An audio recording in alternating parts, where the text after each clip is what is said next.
writing old school checks, like writing those checks out. You shouldn't, and here's why. Take a look. You mean to tell me, Ed, in 2023, people are still using checks?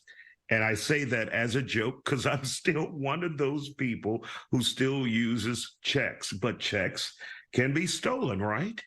They can. In fact, Isaiah, I got to come clean. I use checks also. But, We're stuck in the past, Ed. We're stuck. It'll be our secret, but don't tell anybody, okay? Got it. So what's the big problem in 2023 with checks being stolen? Well, going numbers from 2021, the post office reported over 300,000 fraud reports of checks, them being stolen. And then banks reported about 600,000. And there's what's called a washing checks, where someone changes the payee's name and the amount. You could have written me a check for $10, and then someone changed it to their name and maybe made it $1,000. So there's always that problem, with washing a check. And then a lot of things also is people can instead have what are called ACH, where maybe you have your light bill, your phone bill, and they have a transfer directly from the bank to your cable company, to your utility company, where it's paid directly. That way you don't have to worry about a problem of it being stolen in the mail, And then another thing a lot of people do is they use third-party people.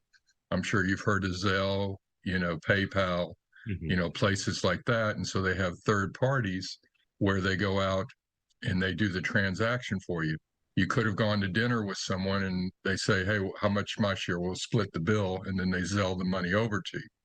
But you have to be careful. Some of those do charge fees. And something with the IRS, they delayed it for 22, and it's still on the books for 23, that anyone who gets a transaction of $600 or more, they're going to have to issue at the end of the year a 1099-K.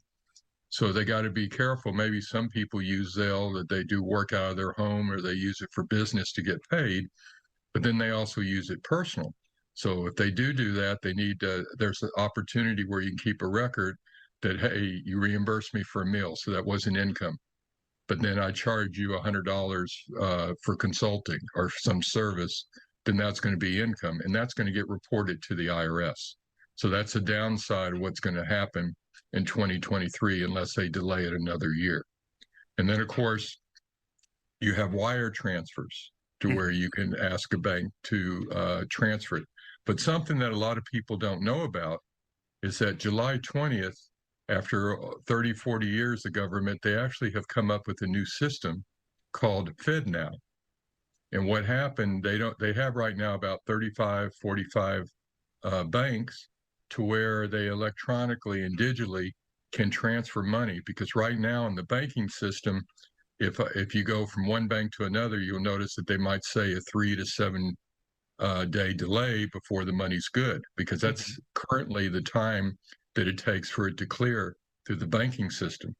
Well, the FedNow is going to be like a digital payment that if I go like that, it transferred from my bank account to yours. And so the money is available right away. Now, of course, some people are a little worried about that.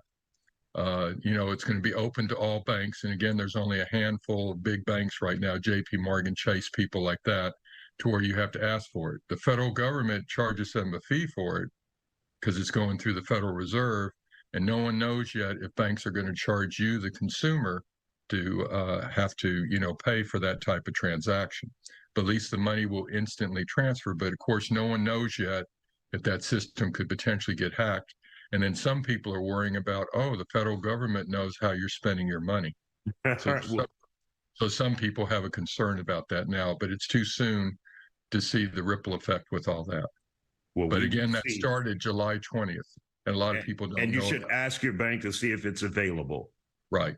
Okay. All right, Ed. Well, it's always good to see you here on the Factor Uncensored. Some good advice. I guess it's time for you and I to get rid of those damn checks. Well, we'll see. Thank you.